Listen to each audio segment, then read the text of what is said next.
Season শেষ হওয়ার আগেই সস বানিয়ে সংরক্ষণ করে রেখেছি। বিভিন্ন রকম রেসিপি সহ এই সসটা এত বেশি কাজে লাগে যে কিনে পারাই মুশকিল। তাই এখনই সময় কিছু টাকা অন্তত বাঁচিয়ে নিই। একদম কম খরচে তৈরি করে ফেললাম প্রায় 1.5 কেজির মতো টমেটো সস। এই 1.5 কেজি সস বাজার থেকে কিনতে অনেকগুলো টাকা লাগতো। আমি খুব কম খরচে কিভাবে বানালাম এবং সারা বছর কিভাবে সংরক্ষণ করব সেটাই আপনাদের সাথে শেয়ার করব। তাহলে চলুন জেনে নেই নষ্ট না হওয়ার টিপস সহ টমেটো সস রেসিপি। প্রায় 2 কেজির মতো টমেটো ধুয়ে এরকম 4 ফালি করে কেটে নিয়েছি। মুখের দিকটা একটু সামান্য করে ফেলে দিয়ে তারপর 4 ফালি করে কেটে নিয়েছি।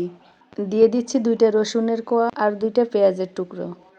আরও দিয়ে দিচ্ছি 1.5 চা চামচ মরিচের গুঁড়া, সাথে 1/2 চা চামচ লবণ।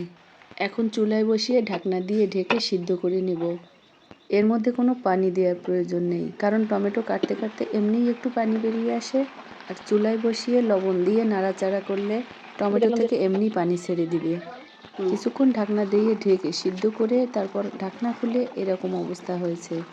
এর থেকে বেশি সিদ্ধ করার প্রয়োজন নেই, কারণ এর থেকে বেশি সিদ্ধ হয়ে গেলে টমেটোর কালারটা পরিবর্তন হয়ে যাবে। চুলার জাল অফ করে ঠান্ডা করে ব্লেন্ডারে ব্লেন্ড করে নিয়ে এরপর ছাঁকনিতে ছেঁকে নিচ্ছি। সবগুলো টমেটো এভাবে ব্লেন্ড করে আস্তে আস্তে করে ছেঁকে নিচ্ছি। ছেঁকে নিয়ে যে পিউরিটা পাবো ওটা রেখে দিব, আর ছাঁকনিতে যে অংশটা আসে এটা ফেলে দিব। এখন এর মধ্যে দিয়ে দিচ্ছি 1 কাপ পরিমাণ চিনি, সাথে 1/2 চা চামচ বিট লবণ। চিনির পরিমাণটা আপনারা বাড়িয়ে বা কমিয়ে নিতে পারেন। টমেটো সিদ্ধ করার সময় কিন্তু আমরা লবণ ব্যবহার করেছিলাম, তাই এই পর্যায়ে আর কোনো লবণ দেওয়া লাগবে না। 10 মিনিট নাড়াচাড়া করার পর দেখে নিচ্ছি থিকনেসটা কেমন এসছে। একেবারে গড়িয়ে পড়ছে, তাই আরও কিছুক্ষণ নাড়াচাড়া করে নেব। একদম শেষ পর্যায়ে দিয়ে দিচ্ছি 3 টেবিল চামচ পরিমাণ ভিনেগার। এটা দিলে টমেটো সসটা আর নষ্ট হবে না। আরও 4-5 মিনিট নাড়াচাড়া করার পর দেখে নিচ্ছি থিকনেসটা এমন এসছে। এখন খুব দ্রুত গড়িয়ে পড়ছে না, সুতরাং টমেটো সসটি হয়ে গেছে। ঠান্ডা করার পর আমি আপাতত একটি প্লাস্টিকের জারে ভরে নিচ্ছি। আপনাদের কাছে কাঁচের জার থাকলে সেটাতে সংরক্ষণ করতে পারেন।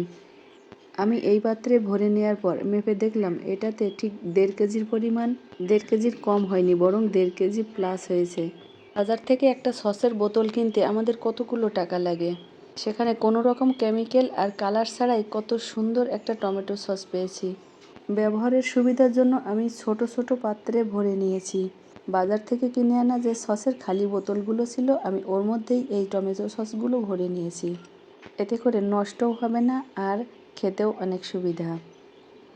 আমি সবগুলো টমেটো সস এই পাত্রগুলোতে ভরে নিয়েছি, আর সাথে একটা বাটিতে ভরেছি। এটা দীর্ঘদিনের জন্য ডিপ ফ্রিজে সংরক্ষণ করব। আর এই বোতলগুলোর মুখে একটু করে ভিনেগার দিয়ে আমি নর্মাল ফ্রিজে রেখে দিব। সুবিধা মতো সময়ে ব্যবহার করে নেব। আমি কিন্তু অনেকগুলো টাকা বাঁচিয়ে নিলাম। সিজন শেষ হওয়ার আগেই আপনারাও টমেটো সস বানিয়ে সংরক্ষণ করুন, আর আমার মতো এতগুলো টাকা বাঁচিয়ে নিন। খুব সংক্ষেপে সস তৈরির প্রসেসটা দেখানোর চেষ্টা করেছি। ভালো লাগলে ভিডিওতে একটা লাইক দিবেন প্লিজ। ভালো থাকবেন সবাই। আল্লাহ হাফেজ। আসসালামু আলাইকুম।